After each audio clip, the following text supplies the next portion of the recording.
must perish. How are you going to be a revolutionary? It's such a tradition. Submit yourselves to your masters with all respect.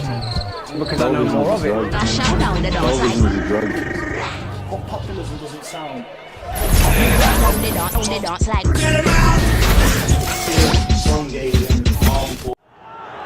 And there are fans on the pitch here in the 6-yard area. The referee's going to have to stop the game.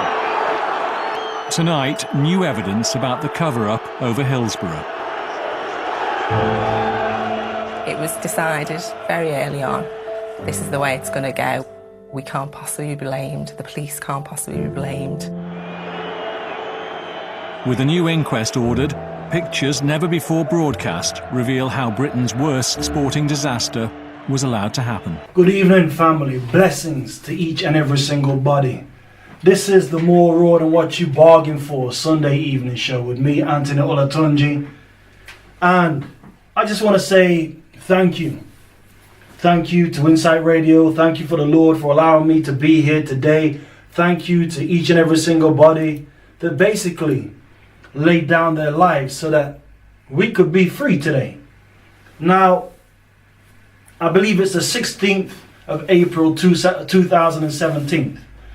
How's your weekend been, family? How's your weekend been, people? Many of you out there, I know, are very ardent believers.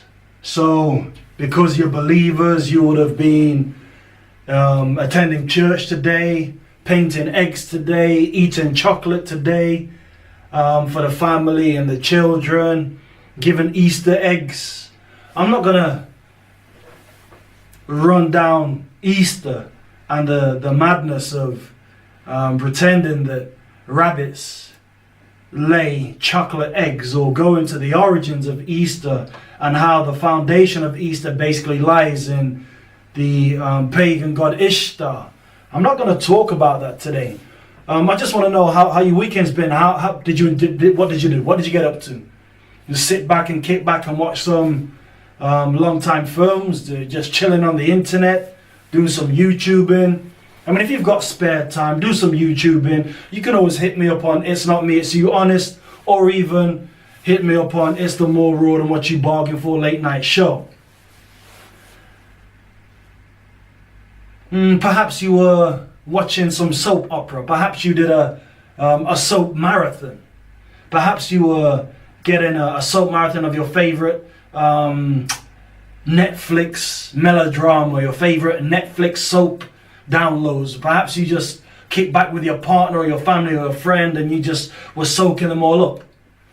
Or perhaps for those of us in the UK, we were busy watching the game. Who did Chelsea play today? And what was the score?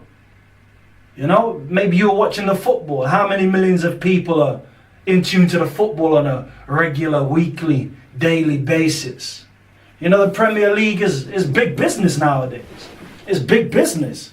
You know, there's an aspect that we can talk about on Insight Radio about Africans who play football in the Premier League and their proliferation in terms of the sheer numbers of Africans that play football in the Premier League. You know, I remember when I was a child, way back in the day, we used to watch Viv Richards and John Barnes and the likes of those. Few and far between blacks. And I remember the stories when I was a child coming up, and they were telling us that, you know what, hardly any teams within the football league at the time, as it was called, would allow blacks to play for them. Very few. Very few. I remember Everton being one of the last bastions of white exclusivity, as was Liverpool. Liverpool would only employ the most exceptional black footballers, like John Barnes being one of them. He was, after all, an England striker. So if he's good enough for England, obviously he's got to be good enough for Liverpool. But, you know, racism and race within sports has always been rife within the United Kingdom. But, you know, I'm not going to kick the show off today talking about all that black and white stuff. I want to talk about something that happened almost 30 years to the day. it was basically 28 years to the day. And it was called the Hillsborough disaster. It happened in Hillsborough at the football ground in, I believe it's Sheffield. It was the FA Cup, 1988-89 FA Cup. Was it the semi-final? And I think there were over like 55,000 people who were at the stadium, the Hillsborough Stadium, for this particular event. And I can't even remember the score. What was the score? Well, anyway, the score was 96-0. 96. Do you remember the 96? 96 innocent members of the football crowd basically died. And it's been found out in the year 2016, 2017 that they died unlawfully. So there were 96 members of the public that were killed unlawfully in the year 1989. Now, sorry, 1988, Hillsborough. It was the 88-89 FA Cup. Now, 100 people almost died, and many suffered. Many hundreds, many thousands of people suffered from post-traumatic stress disorder, psychological disorders, night tremors, nightmares, eating disorders, phobias of crowds, phobias of police, and all sorts of maladies and madness as a result of what happened at Hillsborough. Now, I remember, I was a young lad at the time. I remember basically some of the story, and the story that was spread over in the Sun newspaper was that the hooligans were to blame. Hooligans and mobs and yobbish, loutish yobs were to blame for the death of these people. The game was between Nottingham Forest and Liverpool. It's on news, boys. It's all on news now. You are the eyes of the world. You've got to show this to everybody. But the full story wasn't told, and the truth was buried, and the truth was buried, and the truth was buried for a generation. These pictures were watched live in homes across the country. What's missing are ambulances, paramedics, the emergency response. Earlier, when they opened Gate C, police failed to foresee the danger. The ambulance service then failed to react to it.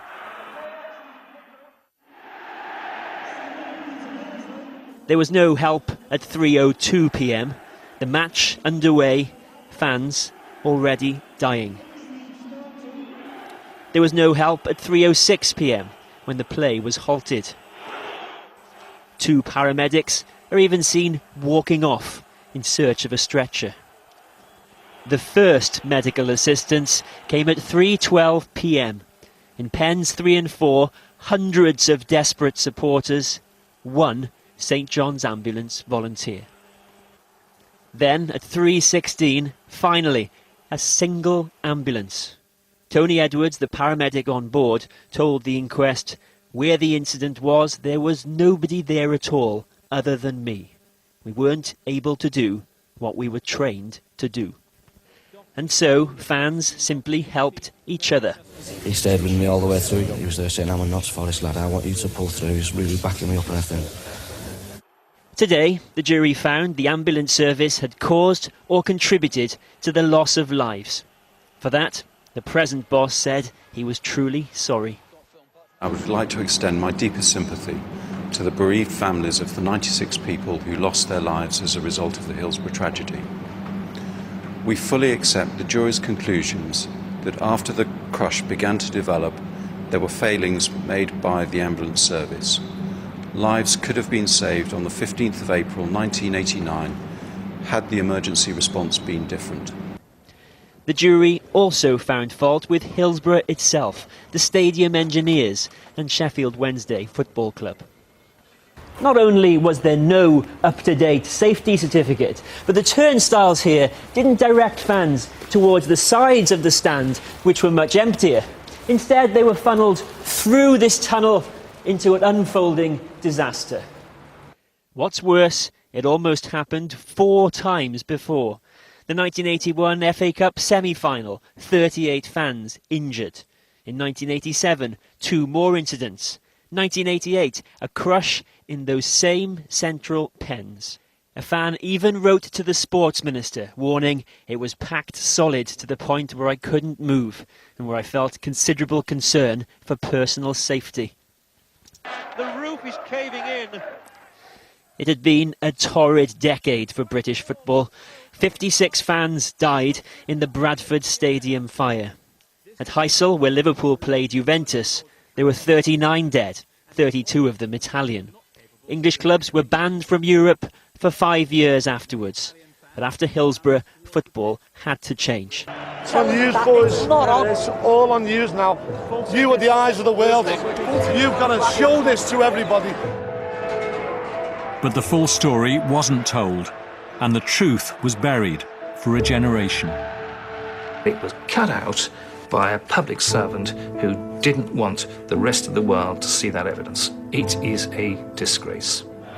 But the bobbies at the time, the inadequate bobbies at the time, decided that they did not want to have these people free, that the people were better off stranded in the stands. The people were better off being stampeded. The people were better off trampling over each other rather than being let out into Joe Public Street, rather than being let out into the open. Now, there has been inquest after inquest after inquest as to why this atrocity, and I call it atrocity, why this atrocity actually happened. And the narrative of the police up until recently, for nearly 30 years, had been, well, it was the fault of the hooligans. It was the fault of the yobs. It was the fault of these mad football yobs, these young football vandals and hooligans, this criminal group. They stampeded and caused ruckus, and they were fighting, and they caused all sorts of madness and mayhem, and they crushed the people to death. But you know, that narrative has basically been disproved. The police who were involved in the overseeing and the safety of that fateful football match in April 1988 for the FA Cup, I believe it was semi-final, hosted in Sheffield. The police that were responsible have been found to be culpable in the unlawful deaths of 96 people. Now, what I want to do is highlight the Hillsborough disaster as an example of how the police and the state construct narratives about particular groups of people that justify their inhumane treatment of the people. I want you to Google the Hillsborough disaster. Whilst you're listening to me, I want you to Google the Hillsborough disaster and find out what factoids you can find out. And inbox me if you want, Facebook me if you like, or just send me a text and let me know what you found out about the death of the 96 innocent spectators. Now, I'm not going to say that the spectators, the over 55,000 spectators of that football match, in any way, form, shape or manner are culpable or can be held responsible in any way for the death of themselves and their co-spectators. But for whatever reasons, the police failed to open the gates. The police, all they had to do was basically unlock the paddocks and let the people out. All they had to do was unlock the gates and let the people out. But for whatever reason, I don't know, was it a particular Black Sabbath date or something? But for whatever reason, the police just would not open up the paddocks, open up the gates. They would not let the people free. So it was the irresponsibility of the officers. It was the irresponsibility of the goddamn police and the goddamned authority that led to the death of these innocent 96 spectators. But rather than own up to their culpability, rather than accept responsibility and put their hands up and say, sorry guys, it was our fault, they went through years and decades upon decades of denial and obfuscation and confusion and misinformation and disinformation and leading people down the wrong avenues and they even constructed false narratives. Police records were doctored. Police records were altered. Members of the police force were cajoled, and they were basically forced by their superiors to adjust their notebooks, to adjust the notes in their police notebooks, because at the time police had to write down every incident in detail in their police little bobby notebooks. So they will be there after the incident writing down a mob of 50 started to fight and whatever happened, and many of them crushed upon other members of the crowd and many died. Maybe that's what they wrote. Or maybe others of the bobbies wrote, there was a disturbance in the crowd and members of the public rushed towards the gates, but the gates were locked. They had nowhere to go. Panic then ensued. The people ran hither and thither, to and fro, with nowhere to go. Mass panic then spread further in the crowd. Many people fell. Many people were crushed against the gates. Many people were crushed against the fences. Many people were crushed underfoot. Children, women, men, elderly, youngers. Many people died. In fact, we don't know what these notebooks said, because I hazard a guess that it was highly classified. Alfie, you used to be a copper. How come none of the force came clean about what happened the very next day? OK, I ought to say that I am technically still a copper. OK. Although probably not when this show ends. How come the force never came clean? Well, all those coppers who saw what's happening, you would have thought they might have come out and said, yeah, this is an absolute bloody mess. Yeah, but it would be very disrespectful for me to even try and defend the police, I think. I think that after 27 years, the people in court, the families, they deserve their small victory, which was we heard about this week. I think there is a cultural problem. And saying all the police are this or all the police are that is the same bigotry we've been talking about in other stuff. Not in the case of those South Yorkshire police who were involved in the Hillsborough disaster. It's not bigotry. They all were complicit in a cover-up for 27 years. Well, firstly... That's a matter of fact, isn't it? No, firstly, I would say that they were ordinary people, the paramedics and the cops that went to work, and they went... And I should imagine they were very traumatised by that experience for the rest of their lives. So they're the ordinary people... But they were complicit in the cover-up subsequent to that, weren't they? Well, I'm sorry, you can't say that. You don't know that any of these individuals none of them were aware came forward, though, to the No, press but that's not an indication of complicity. That might be an indication that they haven't got a helicopter view of what happened. One man knows that he ordered the gates open. They might have been standing in one part of the ground. OK, if you read the report, anyone who was... It's outrageous to say that these policemen were complicit. Simon, read the report. Everyone who was there, who saw it... Every single policeman... And you're going to have to excuse my ignorance about the intricate details of what happened. But I was very sad about what happened. I know people that have died. I know members of their family that died in the Hillsborough. And I'm sure you do too. I'm sure that you have a connection to somebody who was at the football match. Now,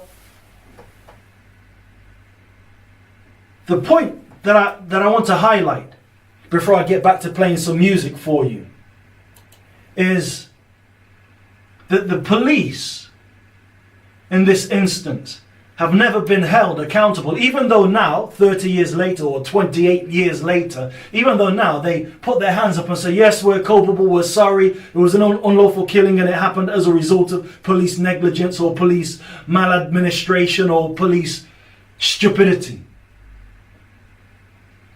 No police heads have rolled. Members of the police have retired, other people have died, other people have moved into Civvy Street, but none of the police that were responsible for the safety. In fact, it's the police's job. That's their job description, the safety of Joe Public, the safety of the people, to keep the peace and to keep the people safe. That's their goddamn job. And yet no heads rolled. None of the police were held accountable for the last 30 years. No police have been to jail or have been fined or imprisoned for the death of these 96 innocent lives. And unfortunately, sadly, the 96 people that died actually died as a result of police negligence, of unlawful killing, as they found in the courts, an unlawful killing. So they died unlawfully. So which laws were broken? Which laws were broken when the police tried to doctor their notebooks? Which laws were broken when the police tried to construct a narrative in collaboration with the media and government officials that blamed the savage hooligan crowds? They tried to blame the rowdy, violent Liverpool supporters. Alfie, you used to be a copper. How come none of the force came clean about what happened the very next day? Okay, I ought to say that. Okay. This is what they tried to do. If you remember back in the 1980s, football hooliganism was rife. Guys going on the street, and even some girls fighting different people from different cities, supporting different clubs. It was rife. It was one of the public enemy number ones for the police. I mean, for us, it might have been some fun. I'll say it. Guys getting crazy on a Saturday, having some drinks and alcohol, getting drunk, having a good time watching their football, and then having some fight with their local rivals. That was the way to release their frustration and anger, and that's just the working class way. Or so it was back in the day. I mean, you ever seen the film Green Streets or Mean Streets? I mean, there are numerous films made about the football hooliganism that was around in the United Kingdom. But if you remember, and I used to live not so far away from a football ground. And if you remember, rivalry between, let's say, Derby County and Nottingham Forest, it was rife. When Derby played Nottingham, you couldn't go near to Trembridge. You just couldn't go near to the ground. Because if you went to Derby as a Forest supporter or a Notts County supporter with a group of your friends, then obviously you were there looking for trouble. No, I think those members of the public that were looking for trouble found trouble. It was just an aspect of society at that time.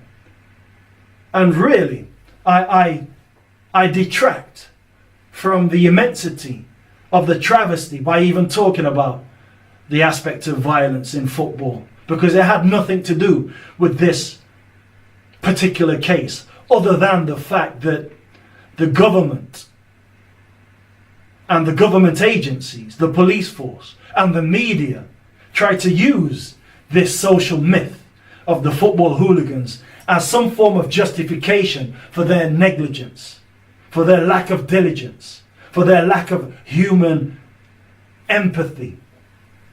The Sun newspaper today printed a front-page apology for an article published by them that blamed Liverpool fans for the deaths of 96 people in the Hillsborough disaster. The story, by then editor Kelvin Mackenzie, headlined "The Truth," blamed fans for the tragedy, claiming that they pickpocketed and urinated on the dead and attacked police officers trying to save lives. Current editor Dominic Mohan made this apology on the Sun's website. 23 years ago, the Sun newspaper made a terrible mistake. We published an inaccurate and offensive story about the events at Hillsborough. We said it was the truth. It wasn't. The Hillsborough Independent Panel has now established what really happened that day. It's an appalling story, and at the heart of it are the police's attempts to smear Liverpool fans. It's a version of events that 23 years ago the Sun went along with, and for that we're deeply ashamed and profoundly sorry. An editorial comment in today's edition says, "The Sun's reporting of the Hillsborough tragedy 23 years ago is without doubt the blackest day in the newspaper's history." So,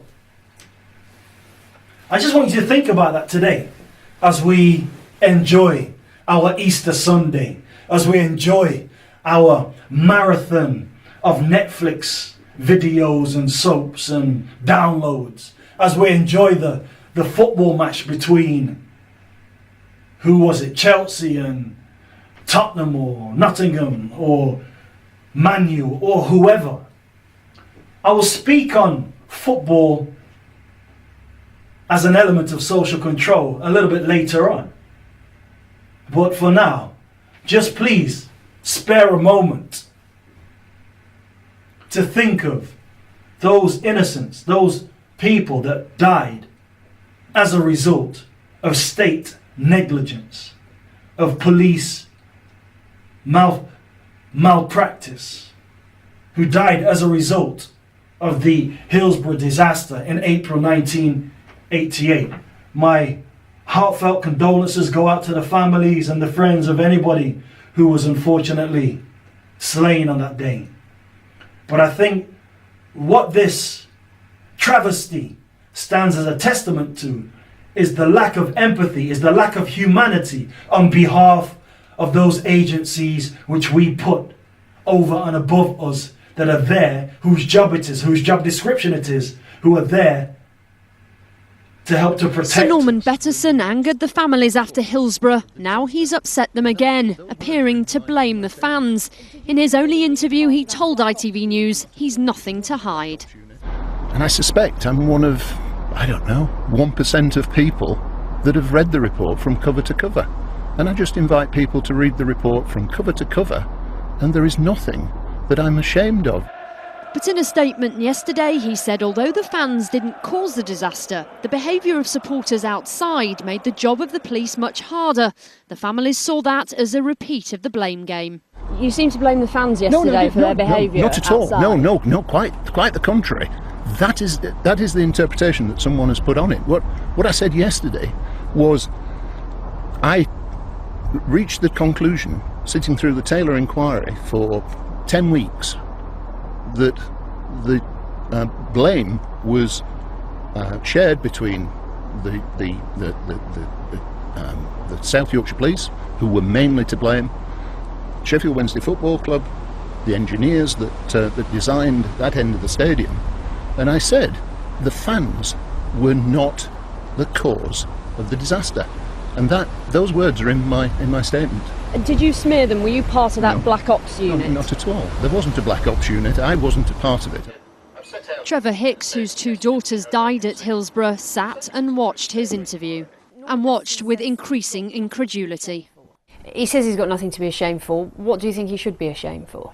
He should be ashamed for being part of the team which tried to shift the blame onto the fans. In fact, his statement yesterday shows that Mr. Betterson's out of touch with reality. Sir Norman was at Hillsborough as a spectator, but afterwards he briefed and presented South Yorkshire's view of the disaster. The cover-up, say the families. Now West Yorkshire Chief Constable, the political pressure grew on him today. It was insensitive and ill-judged, and he will need to obviously reflect on how he explains himself and how he provides a sense of contrition. Sir Norman did later issue an apology for his words, but he is under a police authority investigation for his Hillsborough role. Did you smear them? Were you part of that Black Ops unit? No, not at all. There wasn't a Black Ops unit. Did you smear them? Were you part of that Black Ops unit? No, not at all. There wasn't a Black Ops unit. The Hillsborough Independent Panel's report into the disaster lays bare the disgraceful attempt by South Yorkshire Police to hide their culpability behind a smokescreen of lies. Did you smear them? Were you part of that Black Ops unit? No, not at all. There wasn't a Black Ops unit. Yesterday's report found the South Yorkshire Police responsible for attempting to deflect blame for the fans that were crushed in the overcrowded terraces. Chief Constable David Compton spoke to journalists. Even 23 years later, here in 2012, apologise profoundly for the mistakes that led to those 96 deaths. And, as we've heard today, the things that have gone on afterwards. Mackenzie apologised after the findings, but relatives rejected these comments, saying it was too little too late. Calls have now been made for a criminal investigation into the cover-up of the disaster. Did you smear them? Were you part of that Black Ops unit? No, not at all. There wasn't a Black Ops unit. I wasn't a part of it. I want to make it absolutely clear that we unequivocally accept the verdict of unlawful killing and the wider findings reached by the jury in the Hillsborough inquests. On the 15th of April 1989, South Yorkshire Police got the policing of the FA Cup semi-final at Hillsborough catastrophically wrong. It was, and still is, the biggest disaster in British sporting history. That day, 96 people died and the lives of many others were changed forever. The force failed the victims and failed their families. Today, as I have said before, I want to apologise unreservedly to the families and those affected. These inquests have been the longest inquests in British legal history, with nearly 300 days of evidence having been heard. Whilst these have been lengthy and difficult proceedings, they have once and for all provided a fresh opportunity to explore all of the available evidence about what happened. This has enabled the jury to reach the verdicts that they have today. The Hillsborough disaster changed the way in which major sporting events are policed, and many lessons have been learned as a result.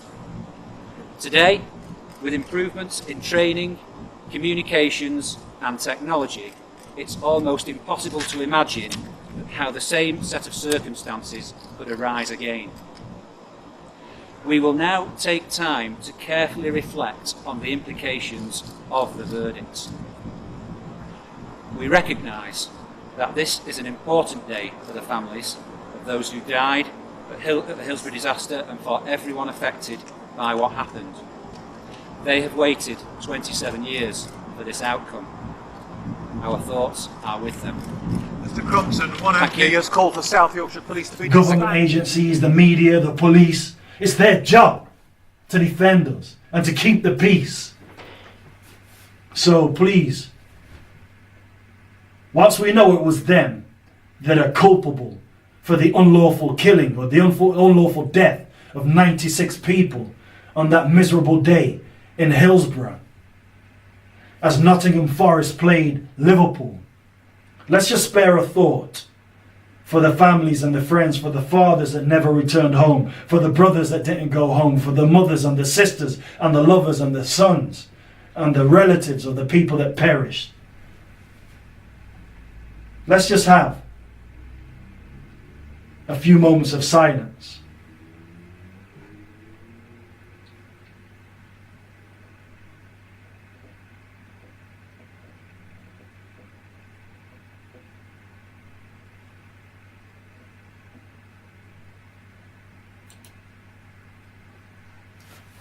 When you see you and I getting together, it is because we have begun to realize that we have a common enemy. And the only time we'll be able to come together with a common objective and a common goal is when we first develop a common motive. And that motive is best developed by recognizing the common enemy. And there are fans on the pitch here in the 6-yard area. The referee's going to have to stop the game.